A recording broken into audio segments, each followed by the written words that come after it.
কাঠবাদাম দেখি, দারুণ তো,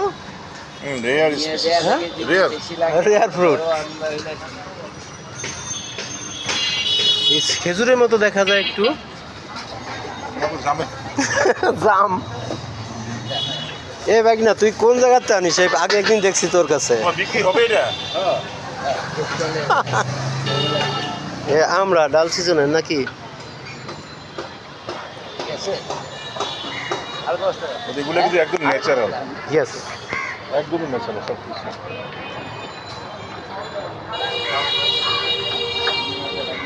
ও তুই তো সব ফল আগে নিয়ে আসিস।